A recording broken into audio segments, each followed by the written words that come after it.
¿no? Empezamos entonces orando como todos los domingos. Damos gracias al Padre. Dios, Padre Todopoderoso, que estás en el cielo, sentado en tu trono, juzgando tu creación y controlando todo, cada detalle de lo que pasa en nuestras vidas y en la de todo el mundo y en todo el universo, con tu providencia, por tu voluntad, con tu poder, soberanamente, sin que nadie te diga nada, sin que nadie te pueda cuestionar, sin que nadie se interponga en tu camino. A vos venimos a rendirte culto, con todas nuestras imperfecciones, pero siendo perfeccionados cada día por tu Espíritu. Venimos con nuestros pecados delante tuyo, sabiendo y confiando en que la sangre de tu Hijo lavó, limpió esos pecados, nos compró del mercado del pecado, nos perdonaste, nos redimiste por la sangre de tu Hijo. Solamente por eso podemos acercarnos a vos sin ser consumidos, sin ser destruidos, sin ser condenados, que es lo que en realidad merecemos. Así que venimos agradecidos y venimos humildes, esperando solamente escucharte y rogándote que nos ayudes a entender todo para después vivir de acuerdo a lo que nos decís. Que todo sea para tu gloria y el reconocimiento de tu nombre entre nosotros, tu pueblo y en todo el mundo. Amén.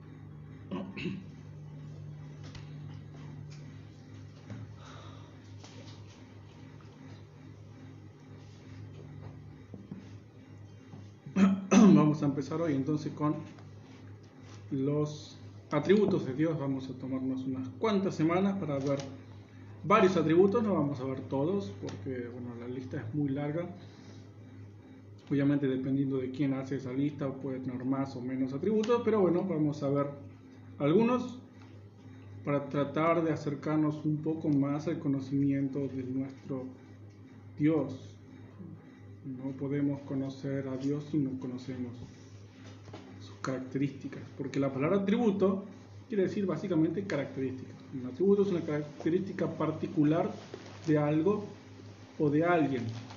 Pero la palabra atributo a veces muchas personas no la aceptan, sobre todo teólogos y estudiosos, desde que se empezó a hablar acerca de los atributos de Dios, no la aceptaron del todo porque entienden que la palabra atributo tiene que ver con algo que se le añade a Dios o a una persona o a algo, en este caso, algo que se le atribuye, algo que uno como que le agrega a algo, como que le dice esto es parte de, y yo si lo pongo, yo le atribuyo esto a algo. Entonces es como que sienten que a Dios no se le puede llamar atributos porque no se le puede agregar nada, no se le puede atribuir, no se le puede añadir nada. Entonces utilizan otras palabras como por ejemplo perfecciones o virtudes. Entonces hablan de las perfecciones de Dios o de las virtudes de Dios, entendiendo virtudes no como cosas buenas que tiene, sino como excelencias, como características de Dios.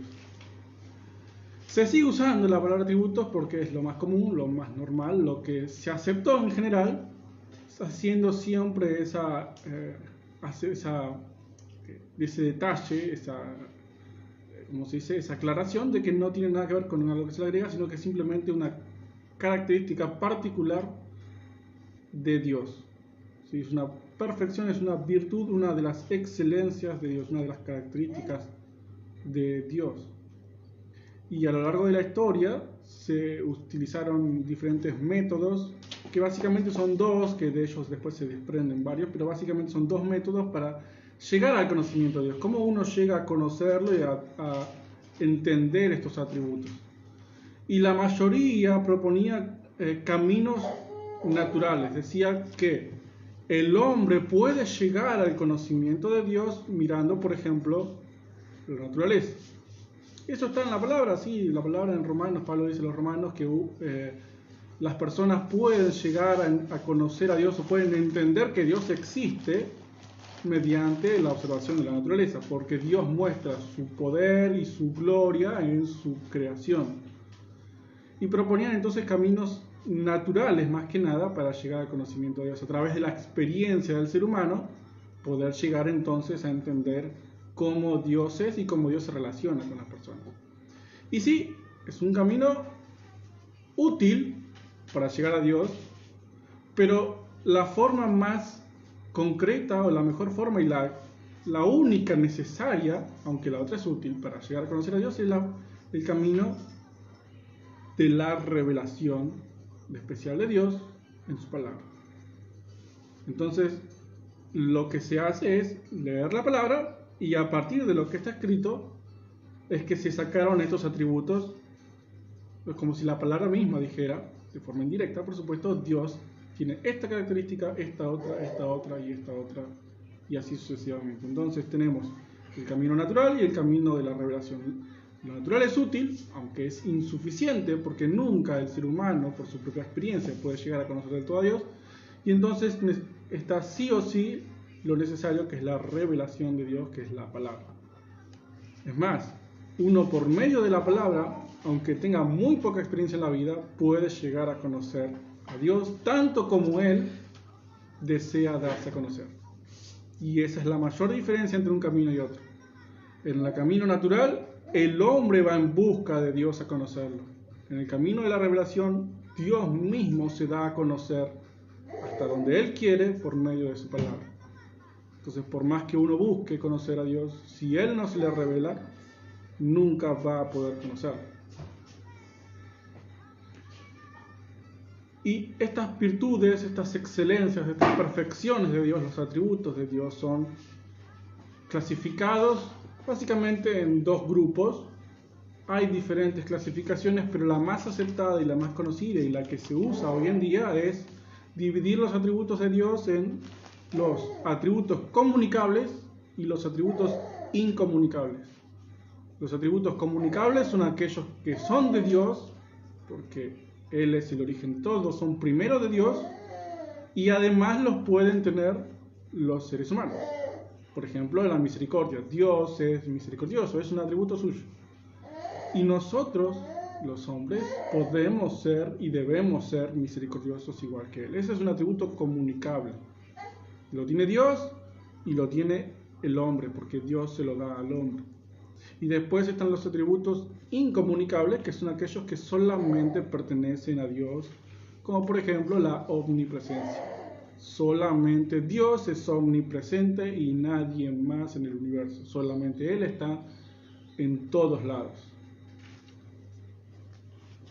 Y los atributos comunicables nos hablan de un Dios que se puede relacionar con su creación, con sus criaturas. Y los atributos incomunicables nos hablan de un Dios que es absoluto en sí mismo. Los comunicables nos hablan de un Dios relacional y los incomunicables nos hablan de un Dios absoluto, único, santo y apartado de toda su creación. La filosofía hablaba a veces del absoluto como de algo que no tiene relación con las criaturas. Había muchos filósofos que hablaban del absoluto, de un absoluto que estaba en sí mismo, para sí mismo y relacionado consigo mismo y no con lo demás. Un absoluto únicamente espiritual que no se relacionaba con lo material. Pero el absoluto nuestro que es Dios, es incomunicable en sus atributos, pero al mismo tiempo tiene atributos comunicables. Entonces es absoluto y al mismo tiempo se relaciona con sus criaturas. Y hoy vamos a empezar entonces a ver la primera característica, que es la base de todo, es el fundamento de todo. Uno no puede empezar a hablar de Dios si no habla primero de esta característica de Dios, que es la aceidad, con S, aceidad.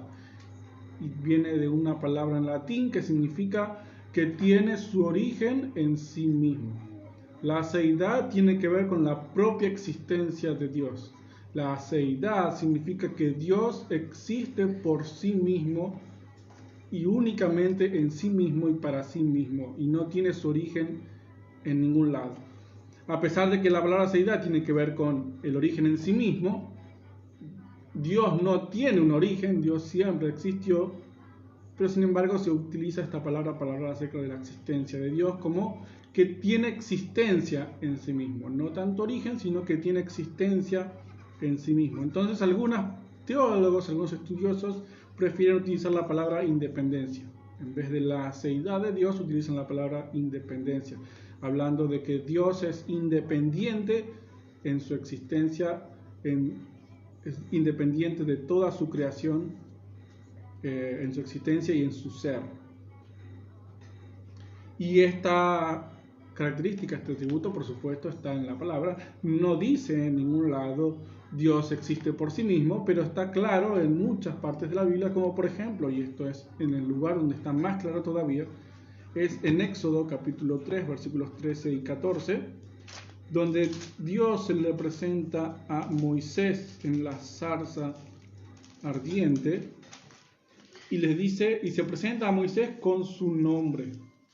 Capítulo 3 de Éxodo, versículos 13 y 14. Dice, luego Moisés le dijo a Dios, cuando yo vaya y les diga a los israelitas, el Dios de tus antepasados me envió a ustedes, ellos me van a preguntar cuál es el nombre de ese Dios. Y entonces, ¿qué le voy a responder? Dijo Moisés. Y Dios le dijo, yo soy el que soy. Dile esto al pueblo de Israel, yo soy, me mandó a ustedes. ¿Con qué nombre? ¿Cuál es el nombre del Dios de que yo voy a hablar, de parte del que yo voy a hablar? Preguntó Moisés. Y Dios le dio su nombre. Y su nombre es, yo soy el que soy. Y después le dijo, yo soy, me mandó. Y esa frase, yo soy, que también puede traducirse como yo seré o yo soy el que seré, habla justamente de su independencia en cuanto a su existencia, porque no dice yo seré o yo fui o yo voy a llegar a ser, sino en tiempo presente, yo soy. Esto se lo dijo a Moisés hace miles de años, esto lo dice ahora y esto lo va a decir para siempre, yo soy. Siempre habla en presente, yo soy, significa que él era en ese momento, pero en presente es hoy y es mañana. Significa que siempre fue y siempre va a ser. Yo soy habla de que no depende su existencia de otro más, porque él es en sí mismo. Él simplemente es. Él simplemente existe. Él simplemente vive. Yo soy, yo existo, yo estoy. Ya el propio nombre de Dios nos apunta directamente a su aceidad, a su independencia en cuanto a su existencia. Él no tiene origen en nada ni en nadie. El resto del universo sí tiene un origen y su origen es justamente Él. Aunque nosotros tenemos una partecita de esta independencia, porque más allá de que los atributos son incomunicables, hay una pequeña, una mínima parte que Dios pone en sus criaturas de esos atributos. En este caso nosotros, aunque no existimos por nosotros mismos, sí tenemos una independencia en cuanto a nuestra existencia, ¿no? Nuestras vidas, nuestras existencias, nuestros seres son independientes unos de otros. Dios nos hizo a cada uno por separado, todos distintos, con un origen, con un principio y con una dependencia. Pero somos independientes en cuanto a nuestra existencia presente.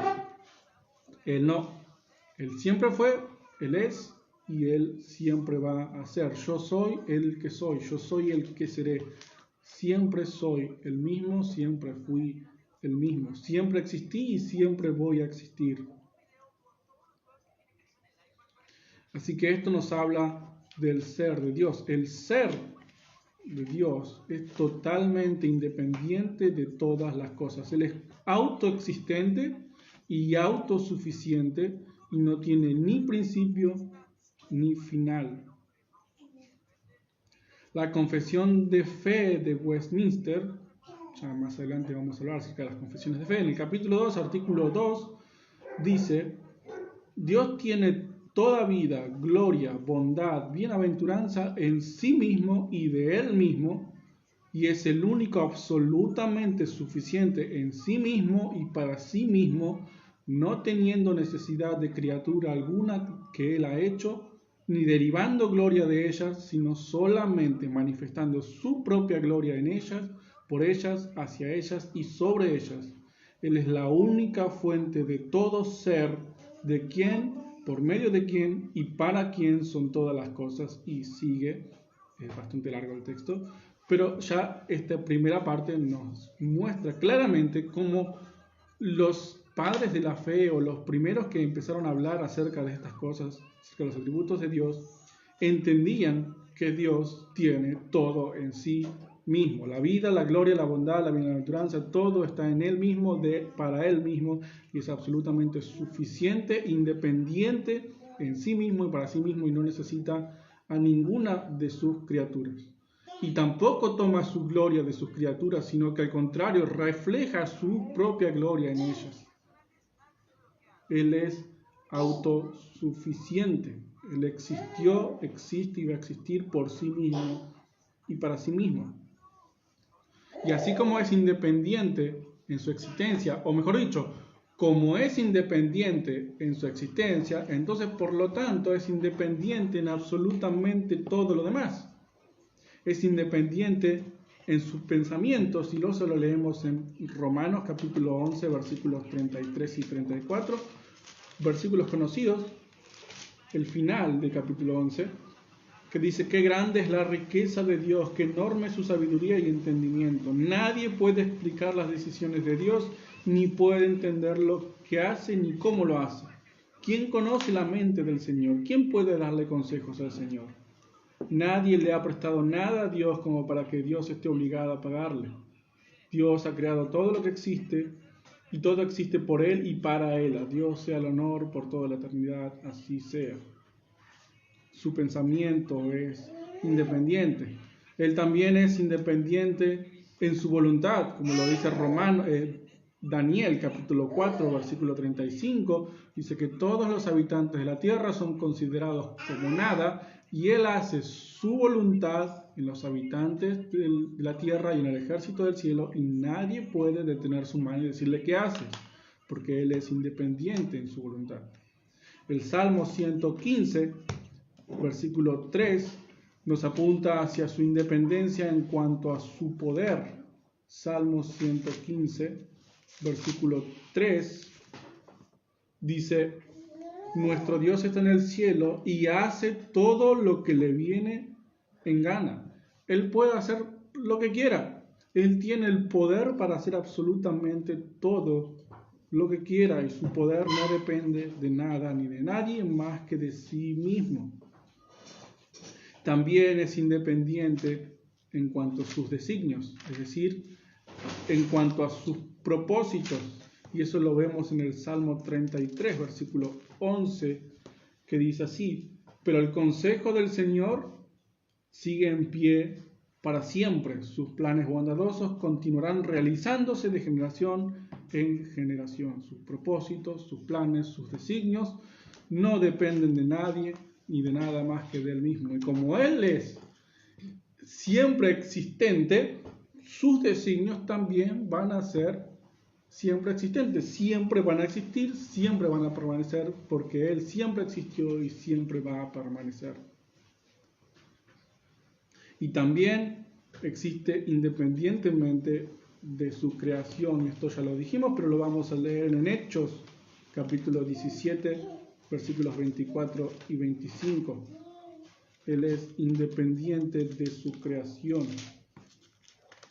Hechos 17, 24 y 25. Es el Dios que hizo el mundo y todo lo que hay en él. Puesto que Él es Señor del cielo y de la tierra, no vive en templos construidos por manos humanas. Él no necesita nada de los seres humanos. Al contrario, les da a todos vida, aire y todo lo necesario. Él no nos necesita, no necesita su creación. Al contrario, la creación lo necesita a Él. Él siempre existió, y es más, en la eternidad pasada, antes de la creación, Él existía y Él estaba sin nosotros y estaba en perfecta armonía, en perfecto gozo y en perfecta comunión en la Trinidad. Padre, Hijo y Espíritu Santo vivieron en la eternidad y van a vivir en la eternidad perfectamente estando uno con el otro, en perfecta armonía, en perfecto gozo y en perfecta comunión, sin necesidad absolutamente de nada ni de nadie más que Él mismo. Y dice entonces que Él no nos necesita, sino que nos da a Él, a nosotros, lo que necesitamos. Y lo da entonces a través de su Hijo. Él nos da todo a través de su Hijo. Juan capítulo 5, versículo 23 dice que así como el Padre tiene vida en sí mismo, también le dio la capacidad, o le dio a su Hijo el tener vida en sí mismo. Lo que nos habla de que el Hijo de Dios, Jesucristo, también es Dios, porque Dios le dio el tener vida en sí mismo. El Señor no depende de nadie, sino solamente de sí mismo. Juan capítulo 8, versículo 58 dice, les digo la verdad, dice el Señor, antes de que Abraham naciera, yo soy. Y así como Dios se le presentó a Moisés con el nombre de yo soy, así mismo Jesús toma ese nombre y él mismo se dice yo soy.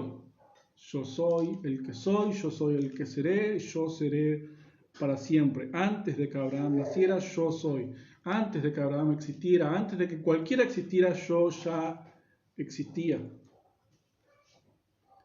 Y ese Hijo que era eterno, que ya existía desde siempre, se hizo carne, se hizo finito, se hizo débil para venir a buscar a los suyos. Por eso dice la palabra que el que tiene al Hijo tiene la vida, porque la vida estaba en Él, como dice el capítulo 1 de Juan. En Él estaba la vida y la vida era la luz de las personas. El Hijo de Dios, Jesucristo, tiene la vida en sí mismo. Él es la vida. Y cualquiera que lo tenga a Él tiene la vida. Tiene esa vida eterna que Él mismo tiene. La vida de Dios no tiene ni principio ni fin. No tiene causa y no tiene origen. Pero nosotros, las personas, aunque existimos, hoy estamos vivos, en realidad estamos muertos. Las personas en general están muertas. Y su existencia real, su vida plena, comienza solamente cuando por fe abandona el pecado, el mundo y sus placeres, se niega a sí mismo renunciando a su orgullo y se aferra a la cruz. Aquella cruz donde Cristo entregó su vida para pagar nuestros pecados y así podamos tener paz para con Dios y ser salvos del castigo eterno por nuestros pecados. Esa vida que siempre tuvo el Hijo antes de que Abraham naciera, esa vida que está en el Hijo, Él la entregó en la cruz. Él entregó esa vida en la cruz para que cualquiera que crea en Él, para cualquiera que se arrepienta de sus pecados y deposite su fe y su confianza en ese Hijo de Dios, pueda tener esa vida que Él entregó y vivir eternamente en paz y en comunión con Él y con Dios, el Padre, para siempre. Y aunque no vamos a tener nunca la aceidad de Dios, sí vamos a tener una vida eterna en gozo y en perfección como Él la tiene. Vamos a ser igual que el Señor. Así que Él es absolutamente independiente, en todo sentido, en todo aspecto, en todas sus características, absolutamente independiente, porque ya desde su existencia Él es independiente. Él no te necesita, no nos necesita, y sin embargo, no nos necesita, pero nos ama.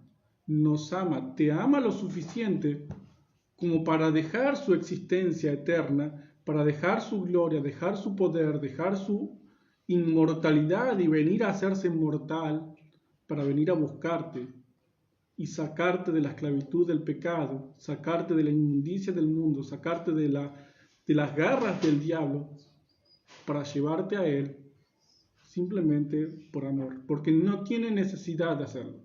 lo hace por amor puro y perfecto. Así que este atributo debe llevarnos directamente a la adoración y a la humillación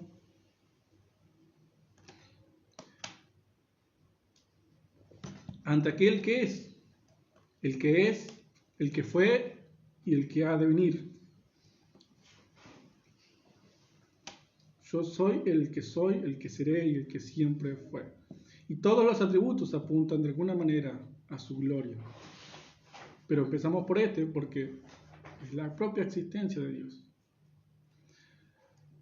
Así que oremos para agradecer al Señor por esta oportunidad, otra vez de estar reunidos en su nombre. Padre, te damos gracias por esto, por habernos hablado, por tenernos en cuenta. Siempre nos tienes en cuenta a pesar de que no somos nada. Somos pecadores, tan pecadores como cualquiera en el mundo.